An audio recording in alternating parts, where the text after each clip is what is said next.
Hello दोस्तों, नमस्कार। कैसे हो आप सभी।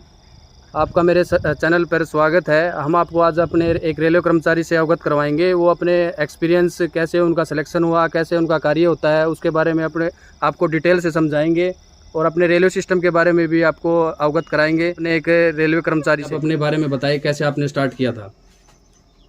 सबसे पहले तो नमस्कार भाई साहब आपको। ये ना सबसे पहले तो RRC के एग्ज़ाम के थ्रू हमने अपने एग्ज़ाम दिया था। RRC जो ग्रुप डी के एग्ज़ाम निकले थे वो हमने एग्ज़ाम दिया था। एग्ज़ाम क्वालिफाई करने के बाद उसके बाद हमारा फिजिकल हुआ और मेडिकल हुआ। उसके बाद हमें ये जॉब मिली थी। मैं यहाँ पर पॉइंट्समैन के पोस्ट पे कार्यरत हूँ और पॉइंट्समैन की जो पोस्ट है इसके अंदर बहुत सारे प्रमोशन हैं। रेल के अंदर लगभग ये मान के चलो आप कि जितने भी रेल के अंदर और पोस्ट हैं, लगभग सबसे ज़्यादा जो प्रमोशन हो पॉइंट्समैन के ही।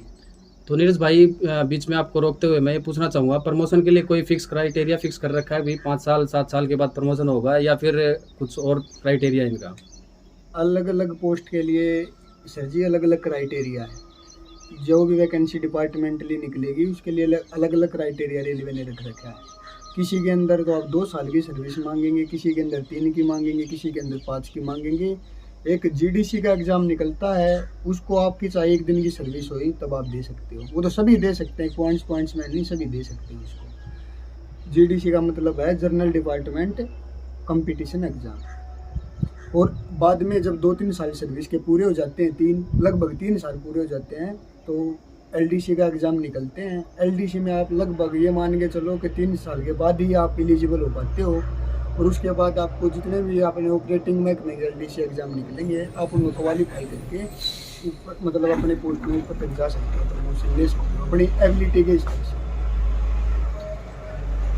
उसके बाद आप अपने सैलरी स्ट्रक्चर के बारे में बताएं, कैसे आपको ग्रोथ सैलरी क्या मिलती है, क्या आपको अपने एक्स्ट्रा अलाउंसेस हैं, रेलवे आपको क्या बेनिफिट देती है आपके सैलरी के अलावा?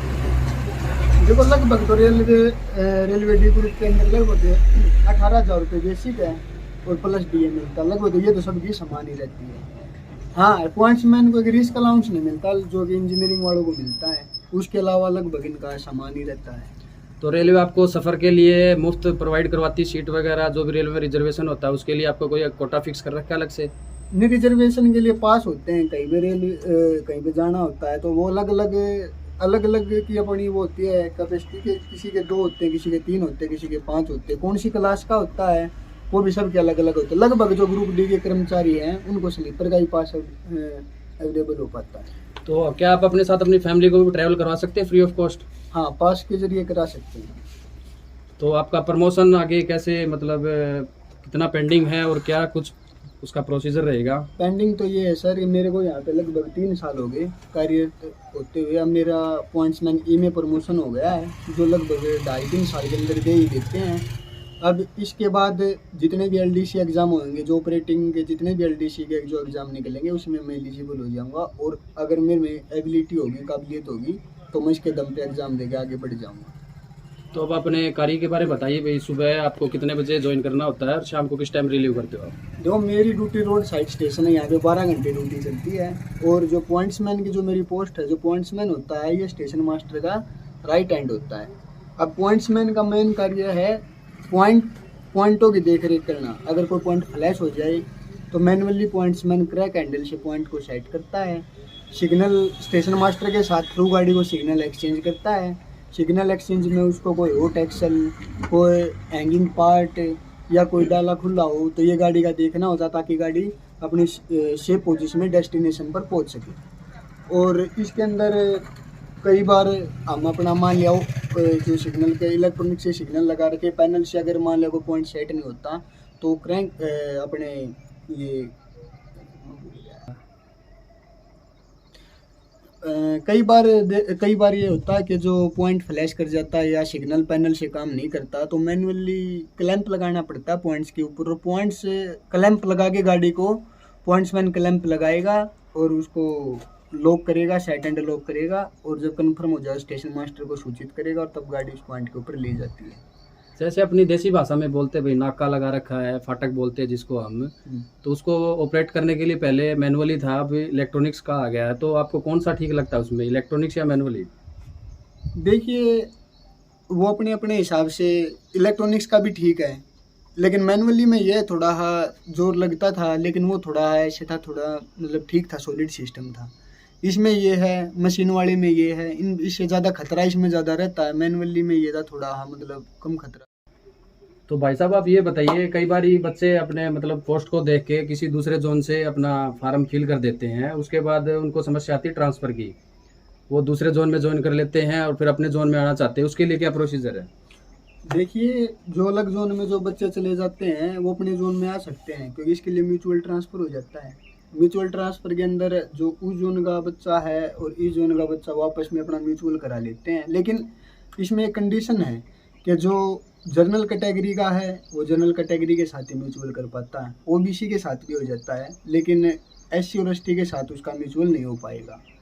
और दूसरी बात, ग्रेड पे तो ऊपर नीचे चल जाता है, 1900 का जो ग्रेड है जिसका वो 1800 के साथ म्यूचुअल कर लेता है, लेकिन उसमें कैटेगरी देखनी पड़ेगी आपको कि जनरल कैटेगरी का जनरल कैटेगरी के साथ ही म्यूचुअल होता है और एससी एसटी का एससी एसटी के साथ ही होता है, उनका जनरल कैटेगरी के साथ म्यूचुअल नहीं होता।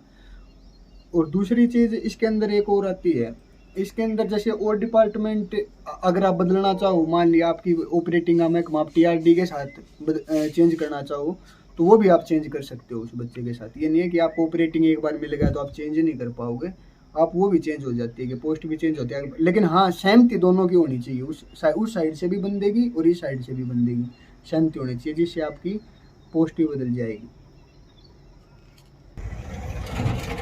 हाँ सर, लेकिन एक बात मैं आपको बताने भूल गया कि जैसे मान लिया आपने आपका ग्रेड पे 1900 है और आप किसी 1800 ग्रेड पे के साथ अपना म्यूचुअल करा रहे हो, तो आपको उसका 1800 ही मिलेगा ग्रेड पे।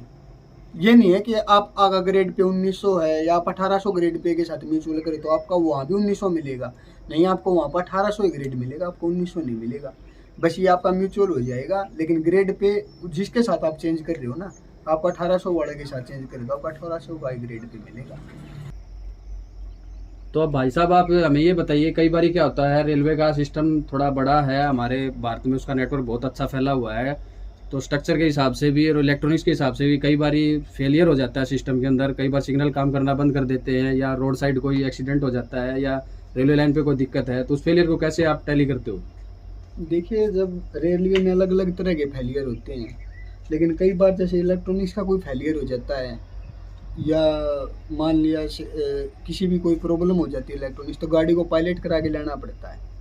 पायलट के लिए वे स्टेशन मास्टर अब क्वेश्चन तैयार करते हैं या पायलट्स की जो मेमो वो देते हैं, जो अपराधिकार है वो हमें देते हैं, और पॉइंट्समैन लेकर गाड़ी को पायलट करा के लाता है होम सिग्नल से और उसको अपनी रेलवे सीमा में प्रवेश करवाता है। तो भाई साहब अब आप हमें ये बताइए, अगर आपको जैसे रोड साइड ड्यूटी आती है फाटक पे, आपके गेट पे कोई एक्सीडेंट वगैरह हो जाता है या कोई मिस हैपनिंग हो जाती है, तो उसके बारे में आपके सर्विस रूल में, आपके सिस्टम में कोई प्रावधान है कि उसको कोई चार्ज किया जाता है, कोई फाइन वगैरह? देखिए सर, अगर मान लिया कोई गेट को तोड़ देता है या फिर कोई गाड़ी ठोक देता है, बाइक मार देता, कुछ भी, तो गाड़ी का या उस बाइक का नंबर नोट करते हैं और स्टेशन मास्टर को सूचित करते हैं कि ऐसे ऐसे इस बंदे ने गाड़ी या बाइक को ठोक दिया और उसका ये नंबर है। फिर वो आरपीएफ को नोट कराते हैं, आरपीएफ वाले आते हैं और बयान दर्ज करके ले जाते हैं। फिर उसको उसके हिसाब से जो सर्विस रूल में उसके लिए क्या चार्ज है, क्या जो तय करेंगे वो अपने हिसाब से करते हैं। तो भाई साहब हम आपसे आज्ञा लेना चाहेंगे, आपने बहुत सारी जानकारी हमें प्रोवाइड करवाई, आगे भी आपसे उम्मीद रखते हैं कि आप अपना कीमती समय निकाल कर हमें जानकारी देते रहेंगे। धन्यवाद आपका, बहुत बहुत आपने हमें जो जानकारी शेयर की। धन्यवाद। तो दोस्तों देखा आपने कैसे अपने एक रेलवे कर्मचारी ने अपने बारे में बताया, कैसे उन्होंने अपना कार्य कहाँ से स्टार्ट किया था, अब क्या कार्य करते हैं और क्या उनका कार्य रहता है और क्या उनकी सैलरी है, उनका जॉब प्रोफाइल वगैरह क्या है। अगर आपको भी इसके बारे में कोई क्वेरी है, कोई क्वेश्चन है, तो आप कमेंट सेक्शन में ज़रूर बताएं। धन्यवाद।